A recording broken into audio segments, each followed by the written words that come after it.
यह है कि इस व्रत को करने वाली स्त्रियां पार्वती के समान सुखपूर्वक जीवन यापन करके शिवलोक को प्राप्त होती हैं। व्रत करने वाला व्यक्ति सूर्योदय के पहले उठे और भगवान शंकर जी का स्मरण करे, फिर नित्य कर्मों से निर्मित होकर शिवालय में जाएं जहां पूजन करना हो और कथा पढ़नी अथवा सुनानी हो। यदि हो सके तो शिव मंदिर में शिव पार्वती पूजन के लिए केले के बंधनवार इत्यादि अनेक पुष्पमालाओं से सुसज्जित एक सुंदर मंडप तैयार कर ले। सुहाग चाहने वाली स्त्रियों को शंकर पार्वती की बालू रेत की प्रतिमा बनाकर उसे इस मंडप में स्थापित कर पूजा करनी चाहिए। पूजा में शिव पार्वती से स्तंभित कोई भी स्रोत अथवा शिव चालीसा का पाठ कर सकते हैं तथा एकाग्र चित्र से नीचे लिखी कथा पढ़ें, जिसके दिव्य केशों पर मंदार आग के पुष्पों की माला शोभा देती है। और नहीं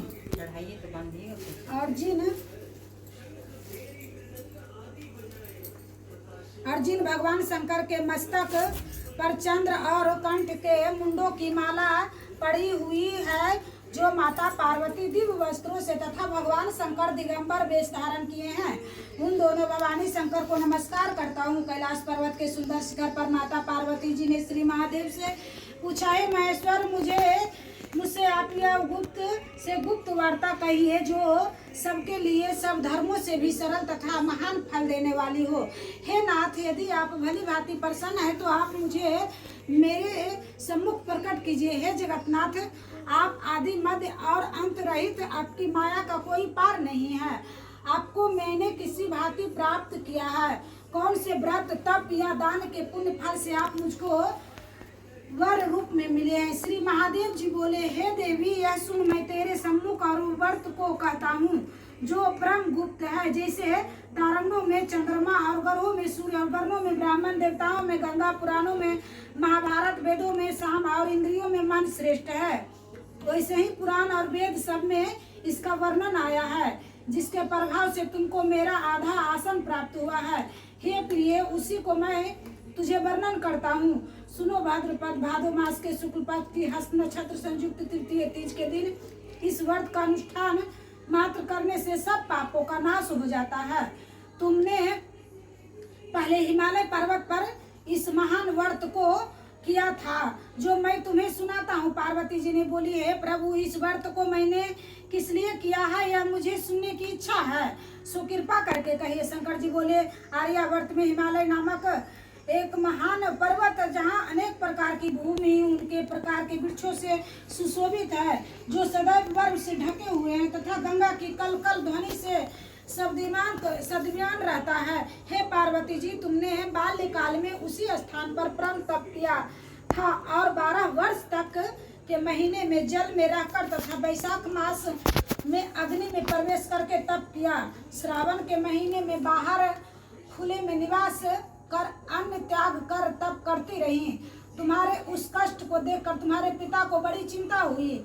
वे चिंतातुर होकर सोचने लगे कि मैं इस कन्या को किससे शादी करूं। इस अवसर पर देवयोग से ब्रह्मा जी के पुत्र नारद जी वहां आए। देव ऋषि नारद, तुम शैलपुत्री को देखा। तुम्हारे पिता हिमालय के देव ऋषि को अर्धपाद आसन देकर सम्मान सहित बिठाया और कहा, हे मुनिवर, आपने यह कथा आने का कष्ट कैसे किया, यहाँ तक आने का कष्ट कैसे किया, कहिए क्या आज्ञा है। नारद जी बोले, हे गिरिराज, मैं विष्णु भगवान का भेजा हुआ यहाँ आया हूँ। तुम मेरी बात सुनो। आप अपनी कन्या को उत्तम वर को दान करें। ब्रह्मा, इंद्र, शिव आदि देवताओं में विष्णु भगवान के समान कोई भी उत्तम नहीं है। इसलिए मेरे मत से आप अपनी कन्या को दान भगवान विष्णु को ही दे। हिमालय बोले, यदि भगवान वासुदेव स्वयं ही कन्या को ग्रहण करना चाहते हैं, इस कार्य के लिए ही आपका आगमन हुआ है, तो आप मेरे लिए गौरव की बात है, मैं अवश्य उन्हें ही दूंगा।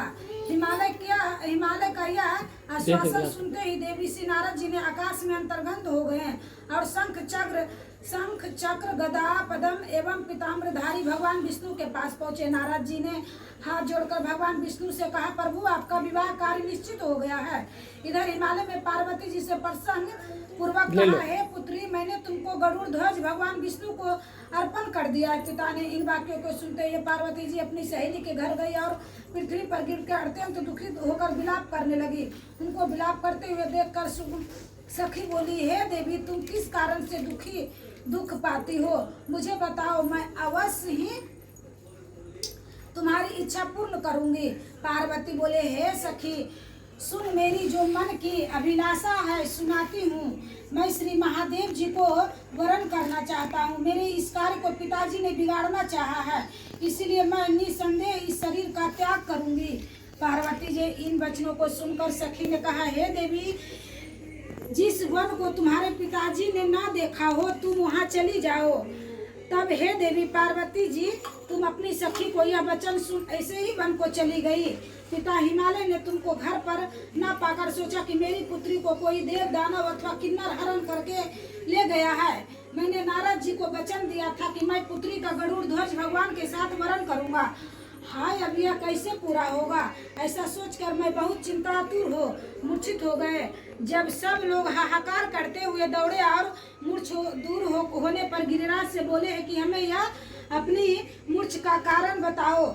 हिमालय बोले, मेरे दुख का कारण यह है कि मेरे रत्न रूपी कन्या को कोई हरण कर ले गया है, सर्प डस गया है, किसी का सिंह या व्याघ्र ने मार डाला है, वह न जाने कहाँ चली गई है, उसे राक्षस ने मार डाला है। इस प्रकार कहकर गिरिराज दुखित होकर ऐसे कांपने लगे जैसे तीव्र वायु के चलने और कोई वृक्ष कंपत पश्चात पार्वती जी तुम्हें गिरिराज घने जंगल में ढूंढने निकले। शत्रुओं के कारण वन महानायक प्रतीत होता था। तुम भी ये सखी साथ भयानक जंगल में घूमती हुई वन में एक नदी के तट पर एक गुफा में पहुंची। उस गुफा में तुम अपनी सखी के साथ प्रवेश कर गई, जहां तुम अन्न जल का त्याग करके बालू का लिंग बनाकर मेरी आराधना करती रही। उसी समय भाद्रपद मास की हस्त नक्षत्र युक्त तृतीय के दिन तुमने मेरा विधि विधान से पूजन किया तथा रात्रि को गीत गायन करते हुए जागरण किया। तुम्हारे उस महाव्रत के प्रभाव से मेरा आसन डोलने लगा। मैं उसी स्थान पर आ गया जहां तुम और तुम्हारी सखी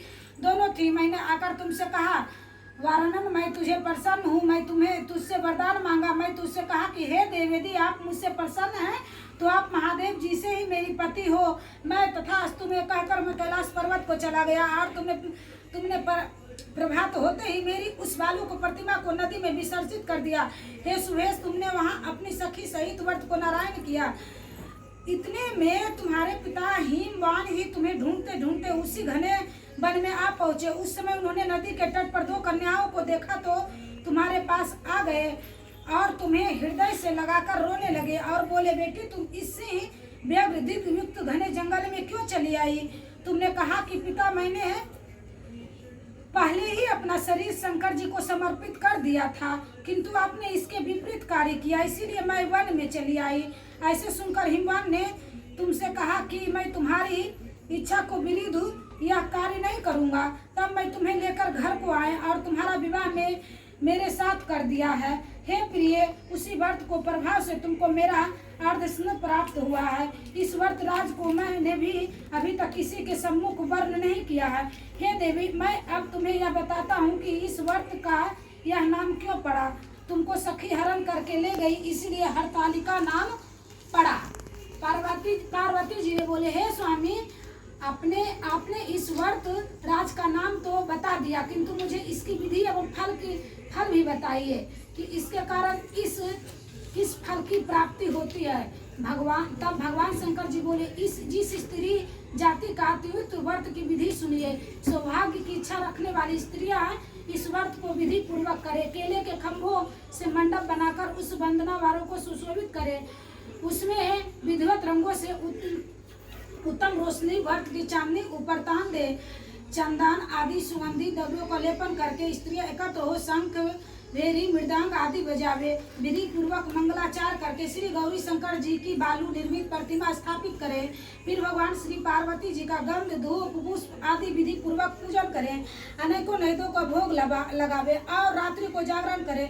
नारियल, सुपारी, जवारी, नींबू, लौंग, अनार, नारंगी आदि ऋतु फलों तथा फलों को एकत्रित करके धूप दीप आदि से पूजन करके हे कल्याण स्वरूप शिव, हे मंगल रूप, हे श्री, हे शिवे, सब कामनाओं को देने वाली देवी कल्याण रूप तुम्हें नमस्कार है। कल्याण स्वरूप माता पार्वती हम तुम्हें नमस्कार करते हैं। भगवान शंकर जी को नमस्कार करते हैं। हे ब्राह्मण रूहानी जगत का पालन करने वाली माँ आपको नमस्कार है। हे शिवानी संसारिक भय से व्याकुल हूँ, तुम मेरी रक्षा करो। हे महेश्वरी, मैं इसी अभिलाषा से आपको पूजन किया है। हे पार्वती माता, आप मेरे ऊपर प्रसन्न होकर मुझे सुख और सौभाग्य प्रदान कीजिए। इस प्रकार के शब्दों से द्वारा सहित शंकर जी का पूजन करें। विधि पूर्वक कथा सुनकर गौ, वस्त्र, आभूषण आदि ब्राह्मणों को दान करें।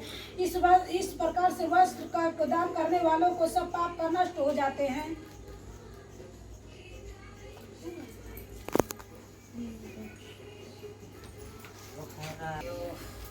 घंटे बजाइए जैसे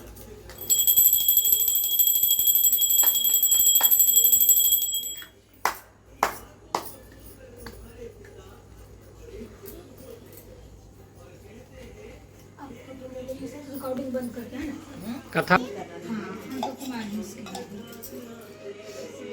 जय गणेश देवा, माता जकी पार्वती देवा, एक दंत दयावंत चार भुजाधारी, माथे सिंदूर मूस की सवारी, अंधन को आँख देत, कोढ़िन को काया, बांझन को पुत्र देत, निर्धन को माया, हार चढ़े फूल चढ़े हार चढ़े मेवा, लाडुअन का भोग लगे संत करे सेवा, दीनन की लाज रखो शंभु सुतेवारी, कामना को पूरा करो जगे बलिहारी। जय गणेश जय गणेश जय गणेश देवा, जय शिवा ओंकारा, मन राज शिवा ओंकारा, मन राज शिवा ओंकारा, ब्रह्मा विष्णु सदा शिव, ब्रह्मा विष्णु सदा शिव, आर्धनिधारा, जय शिवा ओंकारा, एकानन चतुरानन पंचानन राजे, स्वामी पंचानन राजे, हंसासन गरुड़ासन, हंसासन गरुड़ासन, वृषवाहन साजे, उधर लेगा उधर लेगा। जय शिव ओंकारा, दो भुज चार चतुर भुज, दस भुज अति सोए, स्वामी दस भुज अति सोए, तीनों रूप निरखता, तीनों रूप निरखता, तिरुवन जन मोहे, ओ जय शिव ओंकारा, अंश माला वन माला, मुंड माला धारी, बाबा मुंड माला ठीक है, धारी, बंद हो गया। त्रिपुरारी कंसारी, त्रिपुरारी कंसारी, कर माला धारी, श्वेतांबर पीतांबर, बागंबर अंगे, स्वामी बागंबर अंगे, सनकादिक करुणादिक, सनकादिक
कर्पूरे गौरं करुणावतारं संसारसारं भुजगेन्द्रहारं सदा वसन्तं हृदयारविन्दे भवं भवानी सहितं नमामि भवं भवानी सहितं नमामि त्वमेव माता च पिता त्वमेव त्वमेव बन्धु च सखा त्वमेव त्वमेव विद्या दैवं त्वमेव त्वमेव सर्वं मम देव देव त्वमेव सर्वं मम देव देव श्री कृष्ण गोविंद हरे मुरारी हे नाथ नारायण वासुदेव श्री कृष्ण गोविंद हरे कृष्ण नमस्ते पूजा चंदनामि समचानंदनं मंत्रेणं किनायनं भक्तेनं सुरसुरियतं बुद्धिं कर्मणि दासमदास समझ परमेश्वर एकम त्रिशूति संसार परमेश्वर परमेश्वरी ओम हर हर महादेव नाथ नारायण बोलना संतो ओम काशी विराय नमस्कार बाबा बैजनाथ वासी ओम शांति ओम हर हर Mahadev Staring at herself in the mirror on the restroom door. Voices in her head that mirror what she's heard before. All the things they said to hold her back, they never seem to leave her head and tend to keep her mind at war. All the things they said to hold her back, they keep her locked inside of all the times when she's been hurt before. Her eyes are swollen as she tries to hold her tears back. Her hands are shaking and her palms are sweating as she says,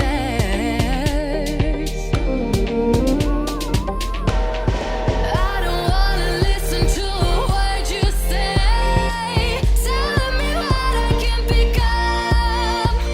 And I've been looking forward to this day. Ganpati के चरण पखारब मैया रहुआ गणपति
पूजा खत्म हो गया था,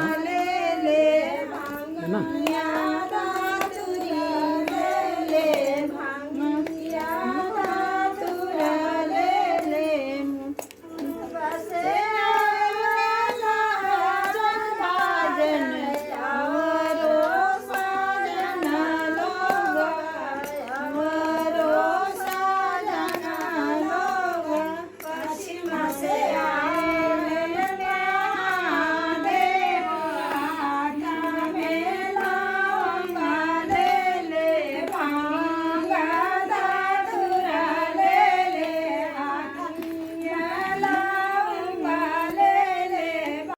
Staring at herself in the mirror on the restroom door. Voices in her head that mirror what she's heard before. All the things they said to hold her back, they never seem to leave her head and tend to keep her mind at war. All the things they said to hold her back, they keep her locked inside of all the times when she's been hurt before. Her eyes are swollen as she tries to hold her tears back. Her hands are shaking and her palms are sweating as she says,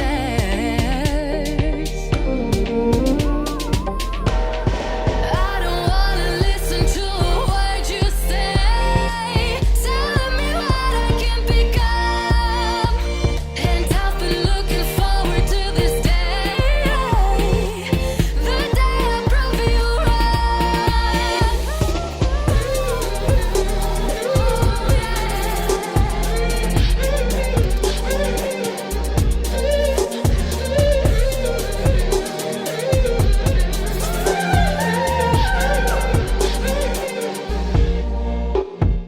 Staring at herself in the mirror on the restroom door.